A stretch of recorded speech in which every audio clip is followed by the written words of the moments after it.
Será que a educação domiciliar é para todo mundo? Será que ela é para você? Será que você já pensou nisso? Nesse vídeo, nós vamos refletir para quem é a educação domiciliar, se ela serve para todo mundo e se quem defende a educação domiciliar defende isso mesmo. Eu sou Marília Zamoner, sou advogada, mãe educadora e você está no Juiz de Casa.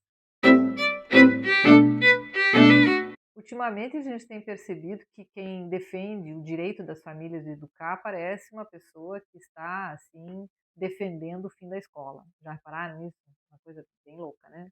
Como se uma coisa eliminasse a outra, né? Muita gente, inclusive, traz esse argumento de que, olha, mas a escola, muitas vezes, é o único ambiente em que as crianças podem pedir socorro por abuso em casa, abuso doméstico, é o lugar em que elas podem comer, que elas têm a única refeição do dia. A escola é o lugar onde elas são acolhidas e por aí vai, né?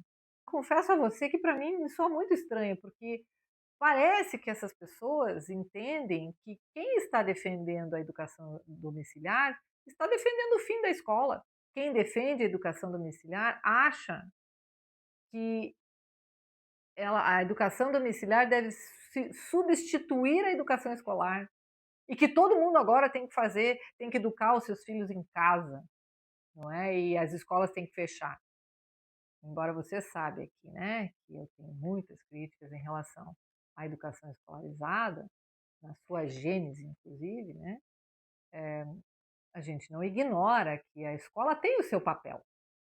E, portanto, quem defende, eu, por exemplo, que defendo aqui o direito das famílias escolherem qual é a forma de educar os seus filhos, eu não estou defendendo o fim da escola, que continue a escola. Veja, a educação domiciliar é essencialmente liberdade educacional, é o exercício da liberdade educacional. E liberdade pressupõe escolhas, já falamos isso em outras ocasiões, né? Se eu tenho que ter várias opções para poder escolher. Quando a gente defende a educação domiciliar, a gente está defendendo a possibilidade, o direito das famílias que assim o quiserem, poderem praticar a educação domiciliar. Essas pessoas, por exemplo, o que acontece? Elas defendem que a escola é uma obrigação. E olha que curioso, a escola é uma obrigação. A família é obrigada a escolarizar o seu filho. Só que elas defendem isso sob o argumento de que a educação é um direito da criança. Então vamos lá, primeiro de tudo, é um direito ou é uma obrigação? Porque se é um direito, você exerce ou não exerce esse direito. Senão não é um direito.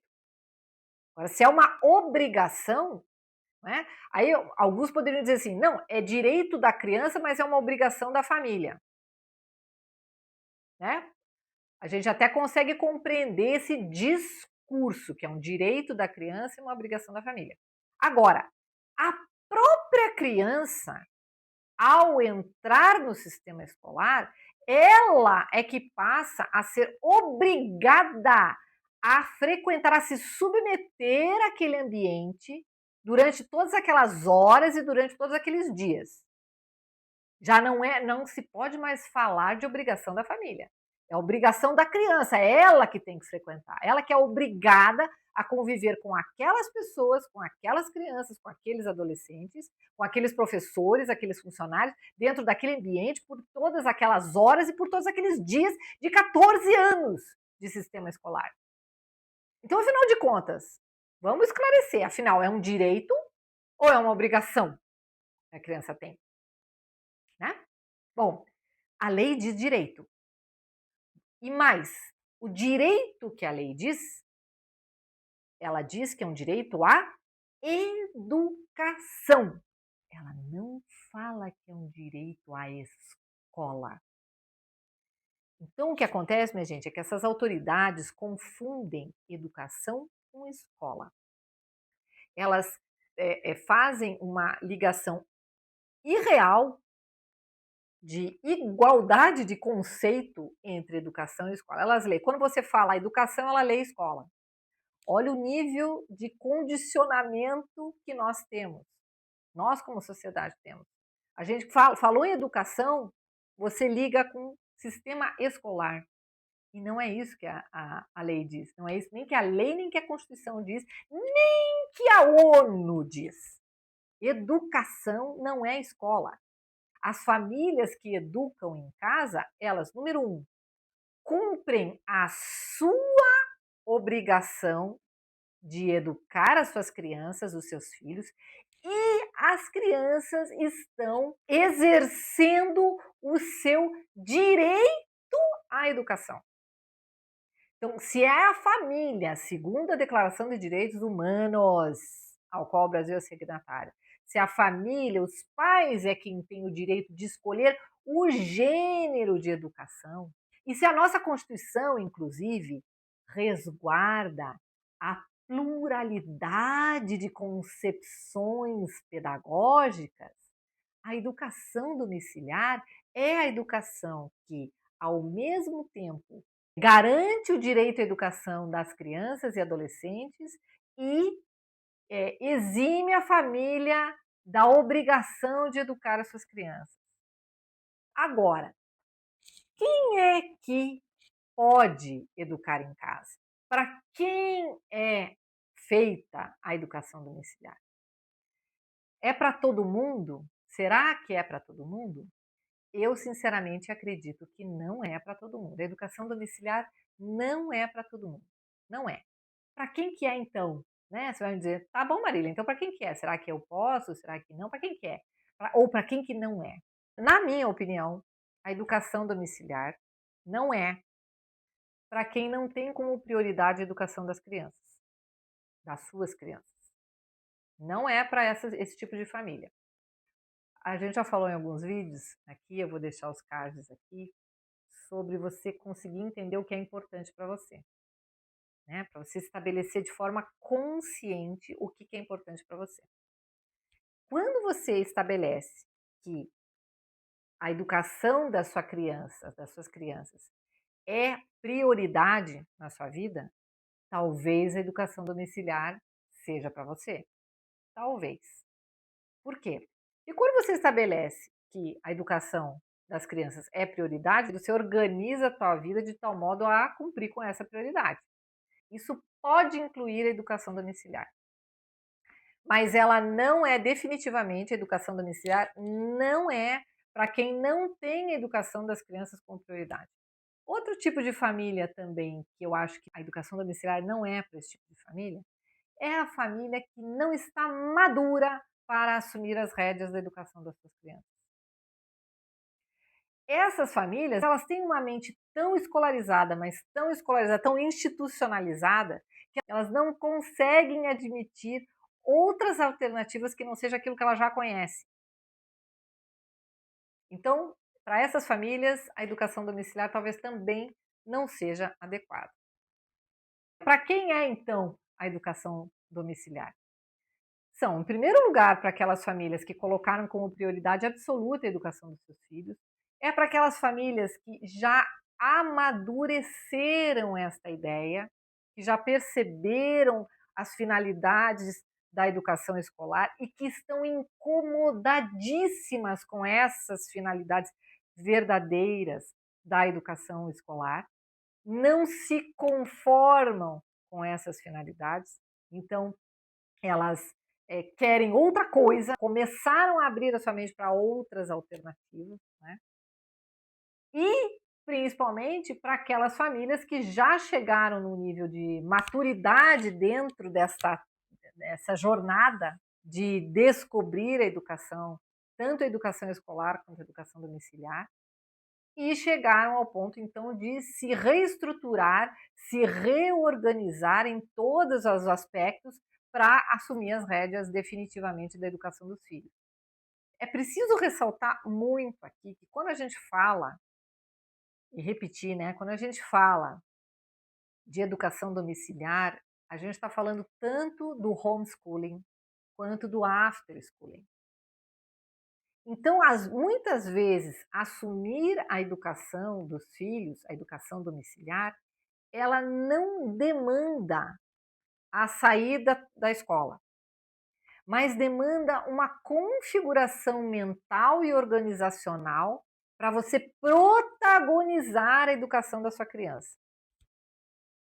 Isso é importante a gente destacar, porque às vezes a gente fica, né? Às vezes tem famílias que estão naquele nível de maturidade, assim, de dizer, eu não tenho mais coragem de mandar meus filhos passar o dia inteiro dentro de uma sala de aula, né? São muitos os perigos que estão correndo, não posso mais fazer isso, mas eu não tenho condições, né?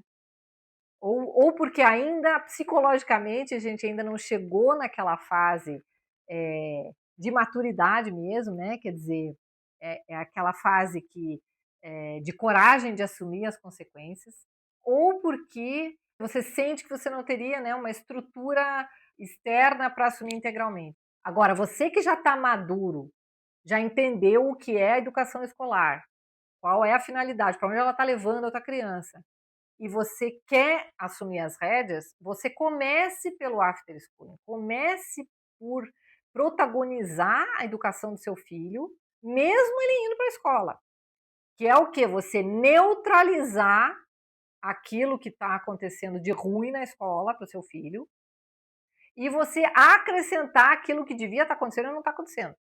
Então, e o primeiro passo para você tomar esse tipo de medida é você saber o que está acontecendo.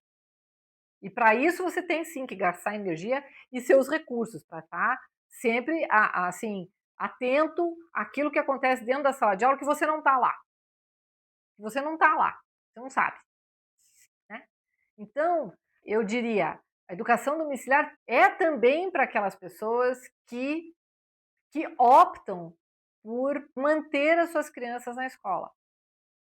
Então, o que você faz? Você deixa a criança o menor tempo possível.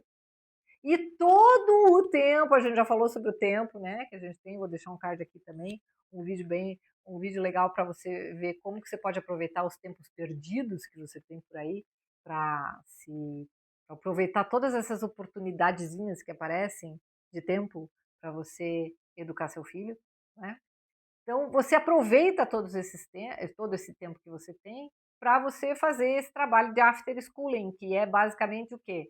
Você estar atento ao que está acontecendo na escola e ajustar a falta e o excesso daquilo que você entende que não deveria estar.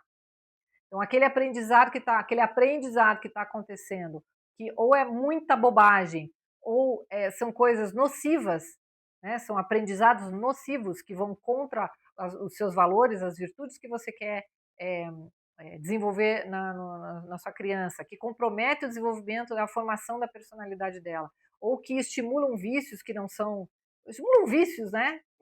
Valores que não se coadunam com a sua família, com aqueles da sua família. Então você utiliza esse tempo todo o tempo que você tiver, né, que a criança está fora da escola, você utiliza para fazer esse ajuste.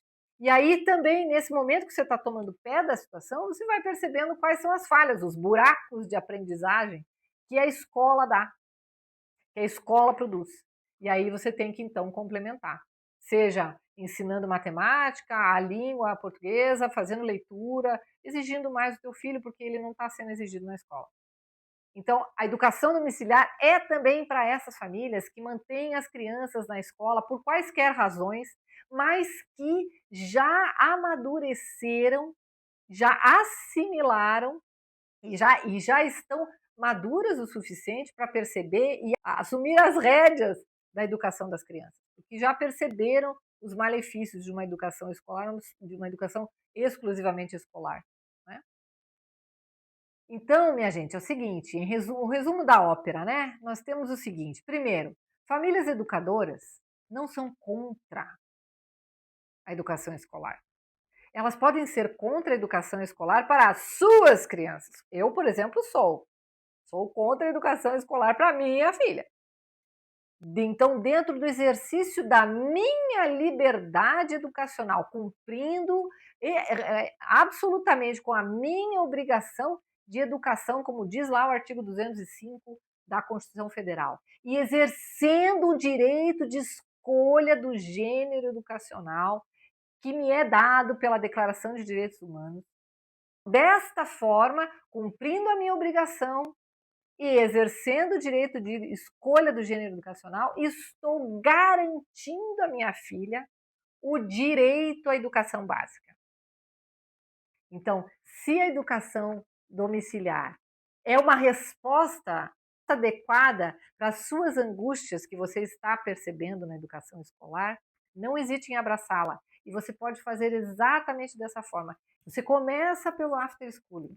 Comece pelo after schooling, tomando pé da situação, fazendo as complementações e vendo como que você, como família, né, como vocês, como família, respondem à educação domiciliar. Se você construiu circunstâncias que para você poder abraçar o homeschooling, e é porque você já entendeu como é que funcionam os sistemas aos quais nós estamos sujeitos, não é, minha gente? E que começa pela educação, né? Conte aqui nos comentários qual é o teu estágio, onde é que você está. Se você está no começo dessa jornada, está se despertando agora para as questões educacionais escolares, se você já começou a trabalhar com a hipótese de outras alternativas, e como é que você se sente exercendo a sua liberdade educacional. Se você gostou desse vídeo, deixe seu like, se inscreva no canal e ative o sininho para você ficar sabendo dos novos vídeos que vem por aí. Obrigada por assistir esse vídeo e até o próximo.